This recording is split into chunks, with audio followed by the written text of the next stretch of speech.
Christmas கொண்டாடுவதை இம்முறை கனவில் கூட நினைக்க முடியாத நிலையில் இருக்கிறோம். இந்த நிலையில இன்றைக்கு வெளியாகி இருக்கக்கூடிய ஒரு வீடியோவை நாம் பார்க்க முடியும். இந்த வீடியோவில் வடக்கு காசாவினுடைய காட்சிகள் தான் காட்டப்படுகிறது.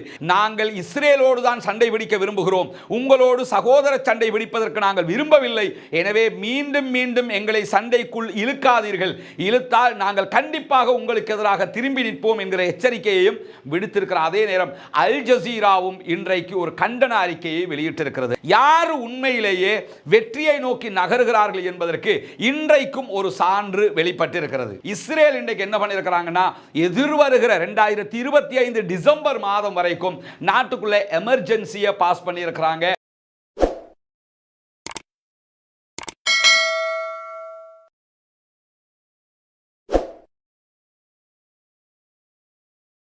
அஸ்ஸலாமு அலைக்கும் வரஹ்மத்துல்லாஹி வபரகாத்துஹு. பேரன்பிற்கினிய சகோதர சகோதரிகளே, நம் அனைவர் மீதும் ஏக இறைவனுடைய அமைதியும் கருணையும் உண்டாகட்டுமாக என்கிற பிரார்த்தனைகளோடு 445வது நாளாக காசாவிலும் காசாவையொட்டிய பாலஸ்தீன பெருநிலப்பரப்பிலும் என்னவெல்லாம் நடக்கிறது என்கிற செய்திகளைத்தான் நாம் இன்றைக்கும் பார்க்க இருக்கிறோம்.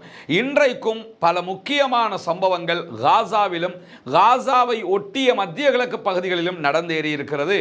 குறிப்பாக நாம் எதிர்கொள்ளுகிற இந்த காலகட்டத்தை பொறுத்தவரையில் உலகம் முழுவதும் கிறிஸ்துமஸ் கொண்டாட்டங்கள் களை கட்டி இருக்கக்கூடிய ஒரு காலகட்டமாக இருக்கிறது. கிறிஸ்தவ சகோதரர்கள் மிக பெரும் கொண்டாட்டமாக இந்த கிறிஸ்துமஸ் கொண்டாட்டத்தை தான் அவர்களுடைய வாழ்நாளில் எதிர்பார்த்து இருப்பார்கள். இப்படியான நிலையில கிறிஸ்துமஸ் கொண்டாட்டங்கள் உலகின் பல பகுதிகளில் கொண்டாடுவதற்கான ஏற்பாடுகள் செய்யப்பட்டிருந்தாலும் காசாவிலும் பாலஸ்தீனத்தினுடைய வெஸ்ட் பேங்க் மேற்கு கரை பகுதிகளிலும் கிறிஸ்துமஸை நாங்கள் கொண்டாடுவதில்லை என்கிற முடிவை அங்கிருக்கக்கூடிய கிறிஸ்தவ சகோதரர்கள் எடுத்திருக்கிறார்கள். குறிப்பாக இன்றைக்கு அங்கிருக்கக்கூடிய கிறிஸ்தவ மத போதகர்கள் வெளியிட்டிருக்கக்கூடிய தகவல்கள் என்ன சொல்றாங்கன்னா, காசாவிலும் காசாவுக்கு வெளியிலே இருக்கக்கூடிய வெஸ்ட் பேங்க் மேற்கு கரை ஜெருசலம் உள்ளிட்ட பகுதிகளிலும் இங்கு நடைபெறுகிற இஸ்ரேலிய ஆக்கிரமிப்பு பயங்கரவாத இராணுவத்தினுடைய தாக்குதல்களில் முஸ்லிம்கள் மாத்திரம் பாதிக்கப்படவில்லை, இங்கிருக்கக்கூடிய கிறிஸ்தவர்களையும் இஸ்ரேலிய ஆக்கிரமிப்பு பயங்கரவாத இராணுவம் கொன்றொழிக்கிறது, கிறிஸ்தவர்களுடைய சொத்துக்களை அழிக்கிறது, எங்களுடைய மத ஆலயங்களை மட ஆலயங்களை அத்தனையுமே அழித்து கொண்டுதான் இருக்கிறார்கள். எனவே நாங்கள் கிறிஸ்துமஸ் கொண்டாடுவதை இம்முறை கனவில் கூட நினைக்க முடியாத நிலையில் இருக்கிறோம். முஸ்லிம்கள் மாத்திரம் இங்கே பாதிக்கப்படவில்லை, நாங்கள் அத்தனை பேருமே பாதிக்கப்பட்டு கொண்டிருக்கிறோம் என்று அங்கிருக்கக்கூடிய பாதிரியார்கள் வெளியிட்டிருக்கக்கூடிய அறிக்கைகளில் தெரிவித்திருக்கக்கூடிய செய்தியை நம்ம பார்க்கலாம். அது மாத்திரமல்லாமல் இன்றைய தினம் இலங்கையில கொழும்புல ஒரு முக்கியமான நடைபவனி நடைபெற்றது.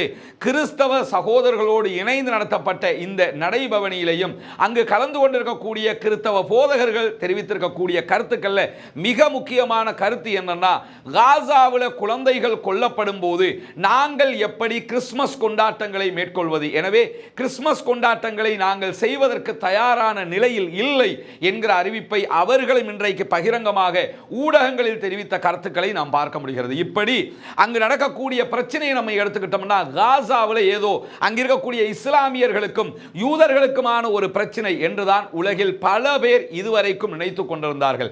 ஆனால் உண்மை அதுவல்ல. பாலஸ்தீனம் பாலஸ்தீனிய மக்களுக்கு சொந்தமானது என்பதுதான் அங்கிருக்கக்கூடிய சுதந்திர போராளிகளுடைய கோரிக்கையாக இருக்கிறது. சுதந்திர போராட்ட இயக்கங்களை பொறுத்தவரையில் அங்கு போராடுகிறவர்கள் முஸ்லீம்கள் என்றுதான் இதுவரைக்கும் ஊடகங்கள் காட்சிப்படுத்தி கொண்டிருந்தது. அங்கே இஸ்லாமியர்களும் போராட்ட குழுக்களை வழிநடத்தி வருகிறார்கள். பெரும்பாலான போராட்ட குழுக்கள் இஸ்லாமிய சகோதரர்களுடைய போராட்ட குழுக்கள் என்பதிலே எந்த மாற்றமும் இல்லை. அதை தாண்டி அங்கிருக்கக்கூடிய இடதுசாரி போராட்ட குழுக்கள் இருக்கிறார்கள். லெப்டிஸ்ட் அங்கே போராட்டத்தில் குதித்திருக்கிறார்கள். பல இடதுசாரி லிபரேஷன் அமைப்புகள் இஸ்ரேலுக்கு எதிரான ஆயுத போராட்டங்களை மேற்கொள்கிறது. கிறிஸ்தவ சகோதரர்கள் அங்கிருக்கக்கூடிய போராட்ட களங்களில் முன்னிலையில் நின்று போராடுகிற காட்சிகள் எல்லாம் இருக்கிறது.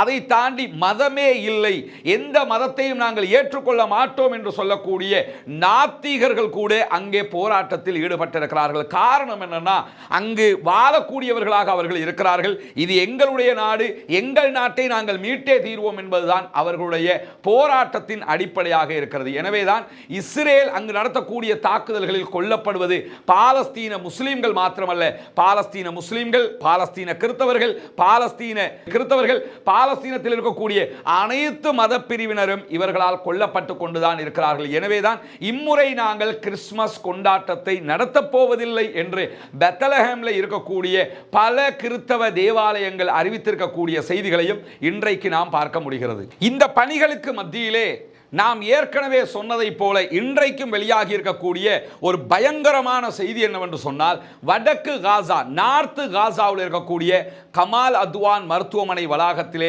ரோபோக்கள் தாக்குதல்கள் நடத்தி கொண்டிருக்கின்றன. ரோபோக்களை கொண்டு குண்டுவீச்சு தாக்குதல்களை நடத்துகிறது இஸ்ரேலிய ஆக்கிரமிப்பு பயங்கரவாத இராணுவம். இன்றைக்கும் பாலஸ்தீனத்தினுடைய காசா பகுதிகளில் 39க்கு மேற்பட்ட அப்பாவி சகோதரர்கள் கொல்லப்பட்டிருக்கிறார்கள், ஷஹீதாகி இருக்கிறார்கள் என்கிற செய்திகள் வெளியாகி இருக்கிற அதே நேரம் வெஸ்ட் பேங்க் பகுதிகளில் 17 அப்பாவிகளை அநியாயமாக கைது செய்திருக்கிறது இஸ்ரேலிய ஆக்கிரமிப்பு பயங்கரவாத இராணுவம். நூற்றுக்கணக்கான சகோதரர்களை அங்கிருக்கக்கூடிய மைதானங்களில், கிரவுண்டுகளில் அடைத்து வைத்து சித்திரவதை செய்து கொண்டிருக்கிறது இஸ்ரேலிய ஆக்கிரமிப்பு பயங்கரவாத இராணுவம் என்கிற செய்திகள் வெளியாகி இருக்கிற அதே நேரத்தில் அல் ஜசீரா இன்றைக்கு காசாவில் இருக்கக்கூடிய மருத்துவமனைகளில் யுத்தத்திற்கு முன்பதாக சேவையாற்றிய சில மருத்துவர்களை பேட்டி கண்டிருக்கிறது. அது மட்டுமல்லாமல் அவர்கள் தற்போதும் கமால் அத்வான் மருத்துவமனை உள்ளிட்ட பல மருத்துவமனைகளோடு தொடர்பில் இருக்கக்கூடியவர்களாக இருக்கிறார்கள்.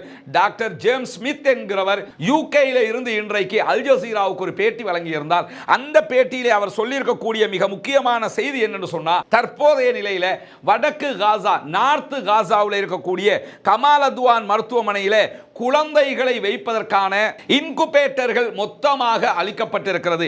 எனவே இன்குபேட்டர்கள் வைக்கப்படக்கூடிய அளவுக்கு 90 முதல் 100க்கும் மேற்பட்ட குழந்தைகளும் நோயாளிகளும் காசாவினுடைய வடக்கு காசாவின் கமால் அத்வான் மருத்துவமனையில் இருக்கிறார்கள். அவர்களுடைய கதி என்னவாகும் என்று கேள்வி எழுப்புகிறார் ஜேம்ஸ் ஸ்மித் என்கிற யூகேயை சேர்ந்த மருத்துவர். இவர் ஏற்கனவே கமால் அத்வான் மருத்துவமனையில் பணியாற்றிய மருத்துவராகவும் இருக்கிறார். அதே நேரத்தில் அவர் தொடர்ந்து பேசும்போது என்ன சொல்றாருன்னா, 400க்கு மேற்பட்ட பொதுமக்களும் 150க்கு மேற்பட்ட சுகாதார பணியாளர்களும் கமால் அத்வான் மருத்துவமனையில் தற்போதைய நிலையில் இருக்கிறார்கள். இவர்கள் அத்தனை பேரும் உயிரை கையில் பிடித்துக் கொண்டிருக்கிறார்கள். இஸ்ரேலிய ஆக்கிரமிப்பு பயங்கரவாத இராணுவம் கமால் அத்வான் மருத்துவமனையின் மீது பயங்கரவாத தாக்குதல்களை தொடர்ந்து நடத்தி கொண்டிருக்கிறது. சுற்றியுள்ள பகுதிகள் நம்ப முடியாத அளவுக்கு ஆபத்தான பகுதிகளாக இருக்கிறது. எனவே உடனடியாக காசாவில் யுத்த நிறுத்தம் வேண்டும் என்கிற கோரிக்கையை இன்றைக்கு டாக்டர் ஜேம்ஸ் ஸ்மித் அவர்கள் அல் ஜசீராவினுடைய பேட்டியில் சொல்லக்கூடிய செய்திகள் வெளியாகி இருப்பது மட்டுமல்லாமல், கடந்த 24 மணி நேரத்தில் மருத்துவமனையினுடைய பிரசவ வார்டு பகுதிகளில் தொடர்ந்தும் குண்டுவெடிப்பு சத்தங்களும் துப்பாக்கிச்சூடு சத்தங்களும் கேட்டுக்கொண்டே இருக்கின்றன என்கிற செய்திகளை அங்கிருக்கக்கூடிய அல் ஜசீராவினுடைய ஊடகவியலாளர்கள் சொல்லக்கூடியதை நாம் பார்க்க முடியும். பிரசவ வார்டுகளுக்குள்ளே தாக்குதல் நடத்தப்படுகிற அளவுக்கு இஸ்ரேலிய ஆக்கிரமிப்பு பயங்கரவாத இராணுவத்தினுடைய நிலைமை மாறி இருக்கிறது. கொடூரத்திலும் உச்சகட்ட கொடூரத்தில் அவர்கள் ஈடுபட்டுக் கொண்டிருக்கிறார்கள் என்பதையும் நாம் பார்க்க முடிகிற அதே நேரம், மருத்துவமனை மீதான இஸ்ரேலுடைய தாக்குதல்கள் அப்பட்டமான யுத்த நிறுத்த விதிமீறல் என்கிறார் டாக்டர் ஜேம்ஸ் ஸ்மித் அவர்கள். இப்படி பல மருத்துவர்களும் குரல் கொடுக்கிறார்கள், பல சர்வதேச தலைவர்கள் குரல் கொடுக்கிறார்கள். ஆனால் அங்கு நடப்பது ஒன்றுமில்லை என்கிற அளவுக்கு தொடர்ந்து மருத்துவமனைகளை அழித்துக் கொண்டிருக்கிறது, பள்ளி வாயில்களை அழித்துக் கொண்டிருக்கிறது இஸ்ரேலிய ஆக்கிரமிப்பு பயங்கரவாத இராணுவம். பாடசாலைகளையும் ஒட்டுமொத்தமாக கல்லூரிகள் அனைத்தையுமே அழித்து முடித்திருக்கிறது இஸ்ரேலிய ஆக்கிரமிப்பு பயங்கரவாத இராணுவம் என்பதை நாம் இந்த இடத்திலே கவனிக்கிற அதே நேரம், இன்றைக்கு வடக்கு காசாவில் இருக்கக்கூடிய அல் அவுதா மருத்துவமனையின் மீதும் தற்போது அவர்கள் தாக்குதலை நடத்தி கொண்டிருக்கிறார்கள். கமால் அத்வான் மருத்துவமனை தாண்டி அல் அவுதா மருத்துவமனையின் மீதும் தாக்குதல்கள் நடத்தப்படுகிறது. ஆல்ரெடி கமால் அத்வான் மருத்துவமனை 12 தடவைகளுக்கு மேலாக இஸ்ரேலிய ஆக்கிரமிப்பு பயங்கரவாத இராணுவத்தினால் தாக்குதலுக்கு உள்ளாக்கப்பட்டிருக்கிறது. இன்றைக்கு மீண்டும் தாக்குதலுக்கு உள்ளாக்கப்படுகிறது. அதே போன்றுதான் அல் அவுதா மருத்துவமனையின் மீதும் இன்றைக்கு தாக்குதல்கள் நடத்தப்பட்ட வண்ணம் இருக்கிறது என்கிறது அல் ஜசீராவினுடைய தொலைக்காட்சி சேவை. இந்த நிலையில இன்றைக்கு வெளியாகி இருக்கக்கூடிய ஒரு வீடியோவை நாம் பார்க்க முடியும். இந்த வீடியோவில் வடக்கு காசாவினுடைய காட்சிகள் தான் காட்டப்படுகிறது. இங்க நீங்க பார்க்கலாம், திட்டு மாதிரி இருக்கிறது என்னன்னு சொல்லி நீங்க பார்க்கலாம்.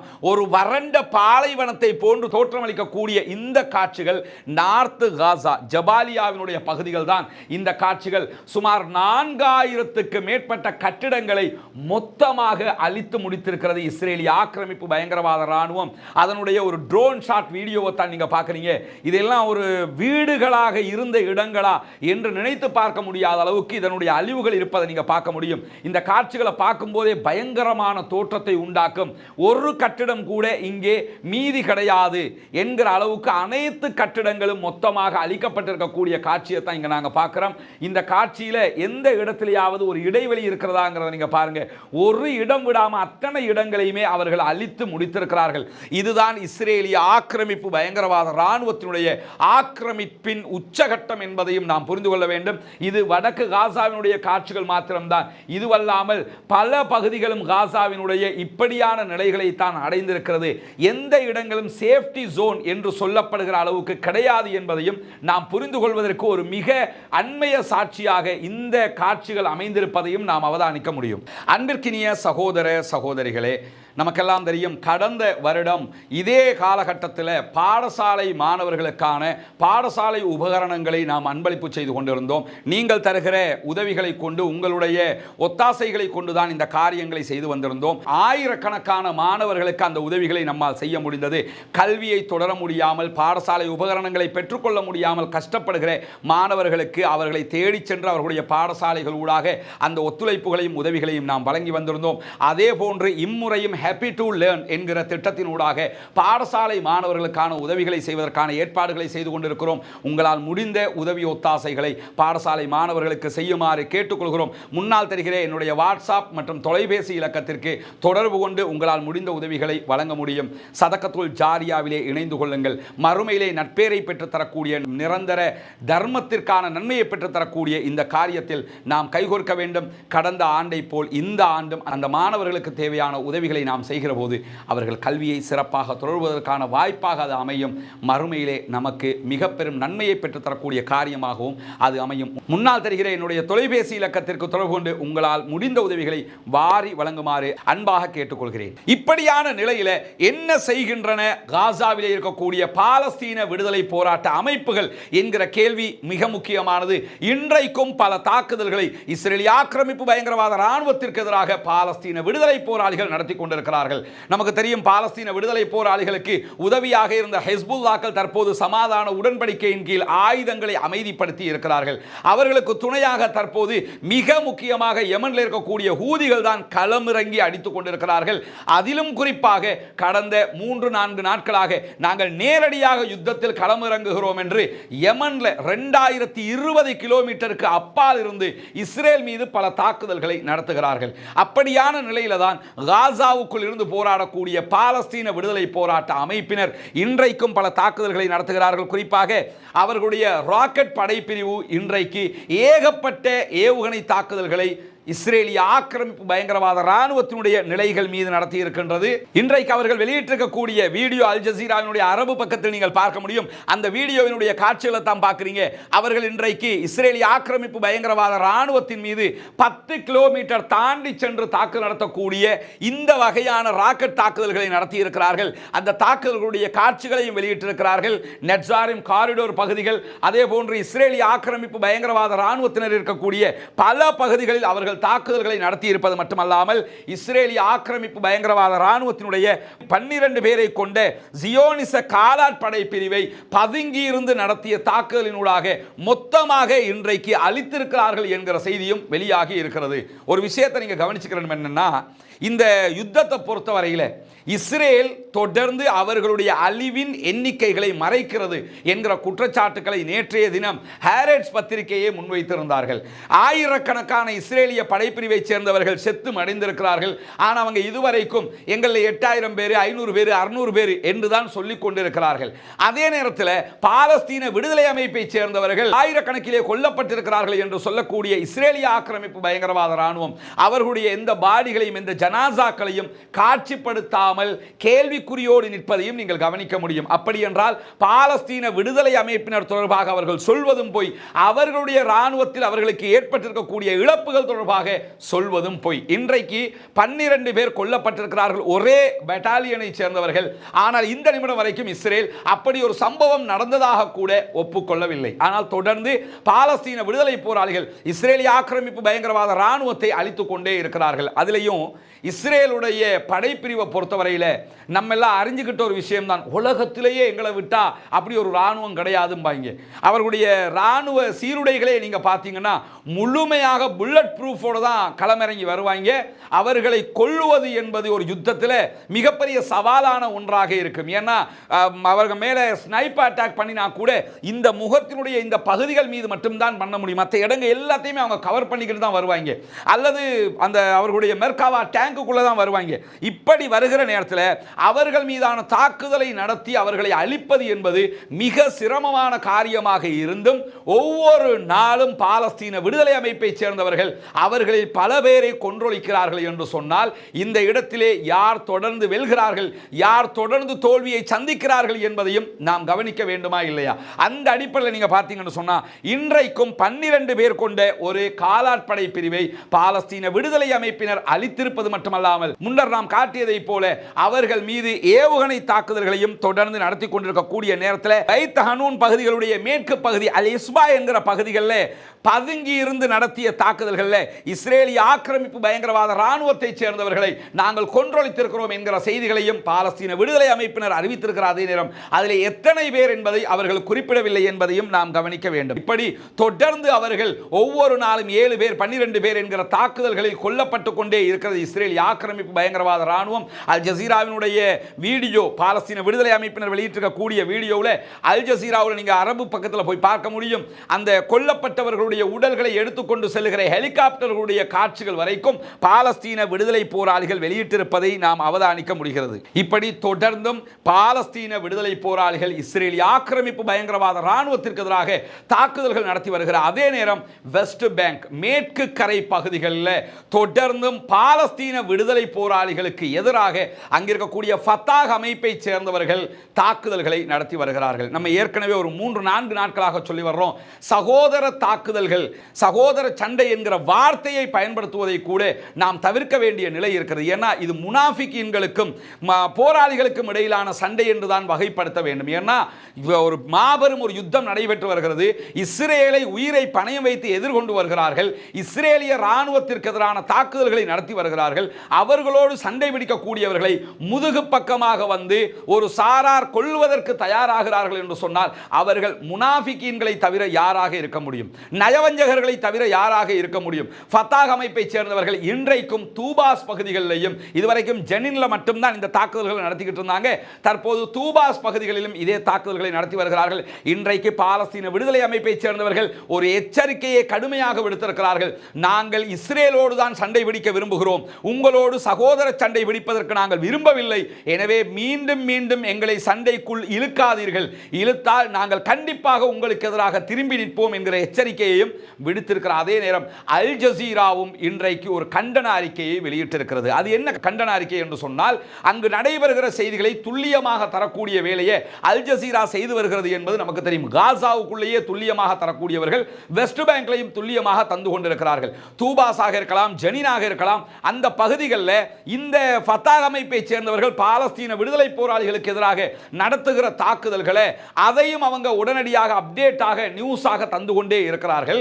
இதற்கு எதிராக இன்றைக்கு ஃபத்தாஹ் அமைப்பை சேர்ந்தவர்கள் அல் ஜசீரா எங்களுக்கு எதிராக செயல்படுகிறது என்ற குற்றச்சாட்டை முன்வைத்திருக்கிறார்கள். நமக்கெல்லாம் தெரியும், இதைத்தான் தொடர்ந்து இஸ்ரேல் காரணம் முன்வச்சு வர்றான், யூதனும் இதைத்தான் சொல்லி வர்றான், எங்களுக்கு எதிராக அல் ஜசீரா செயல்படுகிறது என்று எப்படி யூதர்கள் சொல்லி வருகிறார்களோ அதே போன்று இன்றைக்கு ஃபத்தாஹ் அங்கிருக்கக்கூடிய மஹ்மூத் அப்பாஸினுடைய குரூப் என்ன செய்கிறாங்கன்னு சொன்னால் எங்களுக்கு எதிராக அல் ஜசீரா செயல்படுகிறது என்று சொல்லியிருக்கிறார்கள். அல் ஜசீரா விடுத்திருக்கக்கூடிய அறிக்கையில் என்ன சொல்கிறாங்கன்னா, நாங்கள் நடப்பதை போன்றே சொல்லிக் கொண்டிருக்கிறோம். குறிப்பாக ஜெனின் பகுதிகளிலையும் தூபாஸ்லையும் நடக்கக்கூடிய சம்பவங்களுக்கு நேரடியாக அங்கிருந்து என்ன நடக்கிறது என்பதை பாலஸ்தீன விடுதலை அமைப்பினுடைய தளபதிகளிடத்தில் கேட்டு நாங்கள் செய்தியாக்குகிற அதே நேரம் உங்களுடைய ஆட்களிடமும் கேட்டு செய்தியாக்கி கொண்டிருக்கிறோம். 2 தரப்பினுடைய செய்திகளையும் எந்த கலப்படமும் இல்லாமல் சொல்லிக் கொண்டிருக்கிறோம். எனவே எங்கள் மீது குற்றம் சாட்டுவதை நிறுத்திவிட்டு பாலஸ்தீன மக்களுக்காக வந்து நில்லுங்கள் என்கிற ஒரு உபதேசத்தையும் இன்றைக்கு அல் ஜசீரா வெளியிட்டிருப்பதை நாம் பார்க்க முடியும். எனவே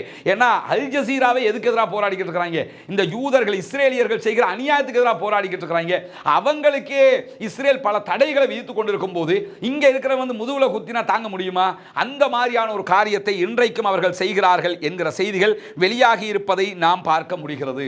இந்த நிலையில இன்றைக்கு பாலஸ்தீன விடுதலை அமைப்பினுடைய ஊடக பேச்சாளர் அபு உபைதா ஒரு அறிக்கை வெளியிட்டிருக்கிறார். அந்த அறிக்கையில் அவர் என்ன சொல்றாருன்னா, இஸ்ரேலிய ஆக்கிரமிப்பு பயங்கரவாத ராணுவம் தன்னுடைய கௌரவத்தை பாதுகாப்பதற்காக காசா பகுதிகளில் அவர்களுடைய உண்மையான இழப்புகளை மறைத்துக் கொண்டிருக்கிறார்கள் என்கிற செய்திகளை சொல்லியிருக்கிறார். குறிப்பாக வடக்கு காசா பகுதிகளில் எங்களுடைய போராளிகள் இஸ்ரேலிய ஆக்கிரமிப்பு பயங்கரவாத ராணுவத்திற்கு எதிராக சிம்ம சொப்பனமாக செயல்பட்டுக் கொண்டிருக்கிறார்கள். தினம்தோறும் தாக்குதல்களை அதிகரித்துக் கொண்டே இருக்கிறார்கள். எங்களிடமிருந்து அடி வாங்குவது மட்டுமல்லாமல் வாங்குகிற அடிகளை மறைத்து கௌரவத்தை பாதுகாக்க நினைக்கிறீர்கள். ஆனால் ஒருபோதும் உங்களால் அது முடியாது. உங்களுடைய பணைய கைதிகள் எங்களிடத்தில் இருக்கிறார்கள் என்பதை நினைவில் கொள்ளுங்கள். அது மட்டுமல்லாமல் எங்களுடைய நாட்டுக்காக உங்களுக்கு எதிராக தொடர்ந்து தாக்குதல் நடத்துவோம். எங்களுடைய தாக்குதல்களால் நீங்கள் கொல்லப்படுவது நிச்சயம். தினம்தோறும் உங்களில் குறைந்தது 35 தொடக்கம் 50க்குட்பட்டவர்கள் அழிக்கப்பட்டுக் கொண்டுதான் இருக்கிறார்கள் என்கிற செய்திகளையும் அபு உபைதா வெளியிட்டிருப்பதை நாம் இன்றைக்கு பார்க்க முடிகிறது. இதை நேத்து ஹாரெட்ஸ் பத்திரிகையும் சொல்லியிருந்தாங்க. இன்றைக்கு அபு உபைதா சொல்றாரு. அபு உபைதா சொல்றது ஓரமாவே வச்சுக்கிருவோமே. ஹாரெட்ஸ் பத்திரிகையே சொல்றானே, இவன் எல்லாத்தையும் மறைச்சிக்கிட்டு இருக்கிறான், ரொம்ப அடி வாங்கிக்கிட்டு இருக்கிறான். அடி வாங்குறத மறைச்சிக்கிட்டு ஏதோ பாலஸ்தீன விடுதலை போராளிகள் அழிக்கப்படுவதை போன்று காட்டிக் கொண்டிருக்கிறார்கள். காலாகாலமாக இதைத்தான் சர்வதேசம் முழுவதுமே இஸ்ரேலிய ஆக்கிரமிப்பு பயங்கரவாத ராணுவம் செய்து கொண்டிருந்தது.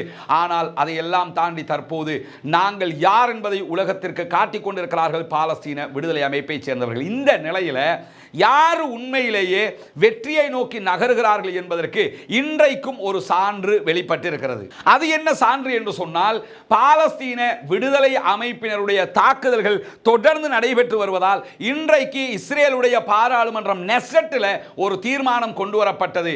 மீண்டும் அடுத்த ஆண்டு டிசம்பர் மாதம் வரைக்கும் இஸ்ரேலுக்குள்ளே அவசர கால நிலை பிரகடனப்படுத்தப்பட்டிருக்கிறது. எமர்ஜென்சியை பிரகடனப்படுத்தி இருக்கிறாங்க. ஒவ்வொரு நாட்டில் ஒவ்வொரு நம்ம நாட்டில எல்லாம் என்ன செய்வாங்கன்னா, ஊரடங்கு சட்டம் அல்லது எமர்ஜென்சி என்கிற வார்த்தைகள் பயன்படுத்துவார்கள். இதே போன்று இந்தியாவில் நம்ம எடுத்துக்கிட்டோம்னா 144 பாஸ் பண்ணுவாங்க. இந்தியா தமிழ்நாட்டில் எல்லாம் ஏதாவது ஒரு கலவரமான சூழல் இருந்தா 144 என்கிற ஒரு சட்ட விதியை பாஸ் பண்ணிடுவாங்க. அந்த நேரத்தில் யாரும் வெளியில போக முடியாது, அனுமதி இல்லாமல் எதையும் செய்ய முடியாது என்கிற நிலை இருக்கும். அதே மாதிரி தான் இஸ்ரேல் இன்றைக்கு என்ன பண்ணியிருக்கிறாங்கன்னா, எதிர்வருகிற 2025 டிசம்பர் மாதம் வரைக்கும் நாட்டுக்குள்ள எமர்ஜென்சியை பாஸ் பண்ணியிருக்கிறாங்க. எமர்ஜென்சி நேரத்தில் எந்த நாட்டிலும் இந்த மாதிரி தான் செயல்படணும் என்கிற விதிமுறைகள் இருக்கிறது. அந்த விதிமுறைகளை தான் இஸ்ரேலுக்குள் கடைபிடிக்க வேண்டும். அந்த அடிப்படையில் சமூக வலைதளங்களுக்கு கட்டுப்பாடு இருக்கிறது.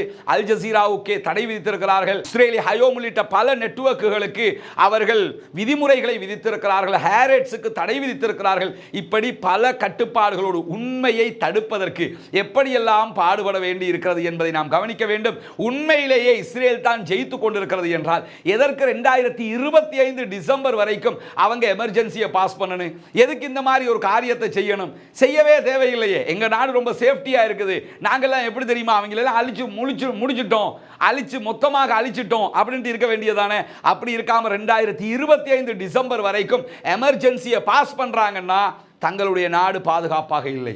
எனி டைம் நாட்டுக்குள்ளே எதுவும் நடக்கலாம். எனி டைம் யாரும் கொல்லப்படலாம். எந்த நேரத்திலும் பாலஸ்தீன விடுதலை போராளிகள் தாக்குதல்களை நடத்தலாம் என்கிற அச்சத்திலேயே பயந்து பயந்து வாழ்க்கையை கழித்துக் கொண்டிருக்கிறார்கள் என்பதை இன்றைக்கும் நாம் புரிய முடிகிற அதே நேரத்தில் இன்றைக்கு காசாவுக்குள் நுழைந்த மற்றொரு உதவி தொடர் அணி மீது இஸ்ரேல் ஆக்கிரமிப்பு பயங்கரவாத ராணுவம் தாக்குதல் நடத்தி இருப்பதாக ஐநா குற்றம் சாட்டியிருப்பது மட்டுமல்லாமல் அந்த உணவுகளை WFP வேர்ல்ட் ஃபுட் ப்ரோக்ராம் என்கிற அமைப்பு தான் உள்ளே கொண்டு வந்ததில் குறைந்தது 23 லாரிகளை திருடி இருக்கிறது இஸ்ரேலிய ஆக்கிரமிப்பு பயங்கரவாத ராணுவம் என்கிற செய்திகளும் வெளியாகி இருக்கிறது. இங்க நீங்க பார்க்கலாம், அவர்களுக்கான உணவுகள் கொண்டு வர கோதுமை மா கொண்டு வருகிற ஒரு லாரியை தான் நீங்க பார்க்குறீங்க. இந்த மாதிரி வந்த 23 லாரிகளை அவர்கள் திருடி இருக்கிறார்கள். 32 லாரிகள் உள்ளே நுழைந்திருக்கிறது ரஃபா பகுதிகளில். அவற்றை நாங்கள் சேஃப்டியாக கொண்டு வந்துட்டோம். ஆனால் 23 லாரிகளை திட்டமிட்டு களவெடுத்துட்டாங்க, திருடிட்டாங்க.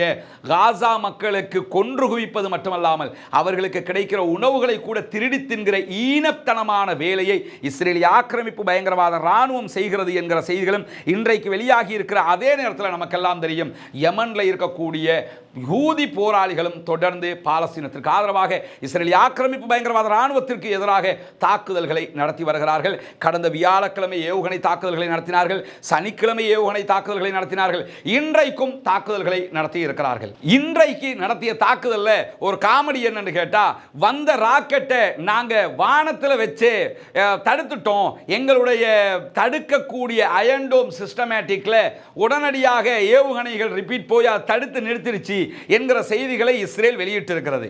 ஆனால் நாடு முழுவதும் சைரன் எழுப்பப்பட்டது, ஆபத்து என்கிற சைரன் ஒலி எழுப்பப்பட்டது. ஆனால் கடைசிக்கு இன்னைக்கு வெளியிட்டிருக்கக்கூடிய அறிக்கையில் என்ன சொல்றாங்கன்னா 20 பேர் படுகாயம் அடைந்திருக்கிறார்கள் என்கிற செய்திகளை சொல்லி இருக்கிறாங்க. ஏன்னா கூட்ட நெரிசல்ல சிக்கிட்டாங்களாம். யமன்ல இருந்து தாக்குதல் நடத்துறாங்க, ஓடி போய் ஒளிங்கன்னு நாங்க சொன்னோம், சைரன் ஒலி, அதுல கூட்ட நெரிசல்ல 20 பேர் படுகாயம் அடைஞ்சிருக்கிறாங்க என்கிற செய்திகளை சொல்லியிருக்கிறாங்களே தவிர அந்த 1 மில்லியன் சம்பந்தமாக பேசவே மாட்டேங்கிறாங்க. ஏற்கனவே டெல் அவீவ்ல இருந்து 1 மில்லியன் பேர் எங்களை விட்டா போதும்யா என்று கிளம்பி போயிட்டாங்க. அதை பத்தி பேசவே இல்லை, எந்த ஊடகத்துக்கும் வாய் திறக்க விடாம பண்ணியிருக்கிறாங்க. இன்றைக்கும் யமன்ல இருக்கக்கூடிய ஹூதிகளுடைய படைப்பிரிவு டெல் அவீவ் நோக்கி தாக்குதல்களை நடத்தி இருக்கிறார்கள். தொடர்ந்தும் நடத்துவோம் என்கிற எச்சரிக்கையும் சொல்லியிருக்கிறார்கள். குறிப்பாக இஸ்ரேலுடைய பாதுகாப்பு அமைச்சராக இருக்கக்கூடிய இஸ்ரேலி கேட்ஸ் இன்றைக்கு வெளியிட்டிருக்கக்கூடிய அறிக்கையில் ஹூதிகளுடைய தளபதிகளை இலக்கு வைத்து தாக்குதல் நடத்துவோம் என்று சொல்லியிருந்தார். ஹூதிகளுடைய தளபதிகளை இலக்கு வைத்து தாக்குதல் நடத்துவோம் என்று சொன்னதற்கு பிறகு ஹூதிகளுடைய தளபதி வெளியிட்டிருக்கக்கூடிய அறிக்கையில் என்ன சொல்லியிருக்கிறார்னா, உங்களால் முடிஞ்சதை பண்ணிக்கிறீங்க, எங்களில் எத்தனை பேர் கொல்லப்பட்டாலும் காசாவில் யுத்தத்திற்கு முடிவு வருகிற வரைக்கும் உங்கள் மீதான தாக்குதல்கள் தொடரும், தொடர்ந்தும் நாங்கள் உங்கள் மீது ஏவுகணை தாக்குதல்களை நடத்துவோம், செங்கடலில் வரக்கூடிய கப்பல்கள் மீதும் தாக்குதல்களை நடத்துவோம் என்கிற எச்சரிக்கையை யமன்ல இருக்கக்கூடிய ஹூதிகளுடைய படைப்பிரிவினுடைய தளபதி வெளிப்படையாகவே அறிவித்திருக்கக்கூடிய செய்திகளும் இன்றைக்கு வெளியாகி இருக்கிறது. எனவே தொடர்ந்தும் அவர்கள் காசாவுக்கு ஆதரவாக நிற்கிறார்கள், பாலஸ்தீன அப்பாவிகளுக்கு ஆதரவாக நிற்கிறார்கள், பாலஸ்தீன மக்களுக்காக குரல் கொடுத்து கொண்டிருக்கிறார்கள், ஆயுதம் ஏந்தி போராடி கொண்டும் இருக்கிறார்கள். எனவே பாலஸ்தீனம் வெற்றி பெற வேண்டும், பாலஸ்தீனம் சுதந்திரம் அடைய வேண்டும் என்று அல்லாஹ்விடத்திலே பிரார்த்தனை செய்கிற அதே நேரம் பாலஸ்தீனத்தில் அநியாயத்தில் ஈடுபட்டிருக்கக்கூடிய இஸ்ரேலிய ஆக்கிரமிப்பு பயங்கரவாத இராணுவத்திற்கு எதிராக ஒவ்வொரு தொழுகைகளிலும் குனூத்து நாசிலாவை ஓதுவதற்கு மறந்து விடாதீர்கள் சகோதரர்களே. பாலஸ்தீனத்திற்காக ஜனநாயக ரீதியாக குரல் எழுப்புவோமாக என்கிற கோரிக்கைகளோடு முடித்துக் கொள்கிறேன். வாஹிர் தஅவானா அல்ஹம்துலில்லாஹி ரப்பில் ஆலமீன்.